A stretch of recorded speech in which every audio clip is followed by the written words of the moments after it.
Hey everyone, and welcome. Today, we're going to jump into a really powerful idea from Stoic philosophy. It's a metaphor, actually, that might just completely change how you look at your life and your place in the world. What if life is just a giant play and we're all actors who've been given a role? Okay, let's get into it. So let's get right to the heart of it. This is the core concept, spelled out for us ages ago by the Stoic philosopher Epictetus. And the message is, incredibly direct. You didn't cast yourself. You didn't write the script. You don't get to decide if you're the hero or the villain or just some side character. Your one job, your only job, is to play the part you've been given and to play it as well as you possibly can. Now, to really see how this plays out in the real world, let's look at two incredible figures from history. These guys were cast in roles that could not have been more different.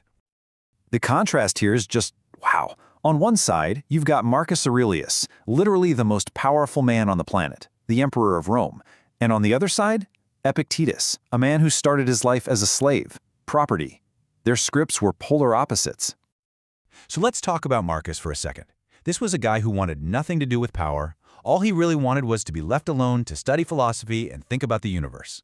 But, well, the playwright had other plans. He was assigned the role of emperor, and he accepted it as his duty. And then you have the complete other extreme, Epictetus. He was born into the role of a slave, a life of unbelievable hardship. He was mistreated, persecuted. His circumstances weren't just something he didn't choose. They were brutally forced upon him. So, looking at these two guys really brings us to a huge point about our own lives, right? The fact is, none of us get to pick our opening scene. Just think about it for a minute. Where you're born, the family you're born into, the opportunities you have right from the get-go, it's all kind of like a roll of the dice, isn't it? Sometimes you get handed this role of privilege that feels like a massive weight, like Marcus, and other times you're handed a script of pure struggle, like Epictetus.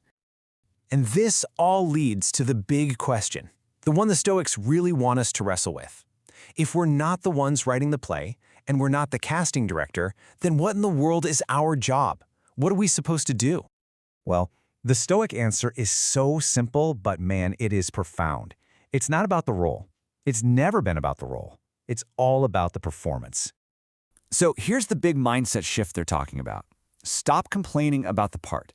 Stop wishing you had a different script or looking over at someone else's role with envy. Your job, your entire focus, should be on fulfilling the role you have right now to the absolute best of your ability. And we can kind of break this down into 3 simple steps. First, you just have to accept the role. Not give up, but accept it with clear eyes. Second, you have to really understand the character. What does this role demand from you? And third, you commit. You commit to performing that role with everything you've got, with excellence. Now this is where it gets really cool. This whole idea isn't about just being stuck where you are forever. Not at all. In fact, it's the exact opposite. This is the launch pad. This is how you become the star of your own show. Think about it. Your starting role doesn't define who you can become. History, and Hollywood for that matter, is full of stories about actors who had a tiny one-line part and they just nailed it. They stole the show. How? By accepting their current script and playing that small part so brilliantly that people had to take notice. Excellence in any role is impossible to ignore. So we'll end on that question. It's really the only one that matters. The script for today has been handed to you. The circumstances are what they are. The stage is yours. The spotlight is on. So how are you going to play your part?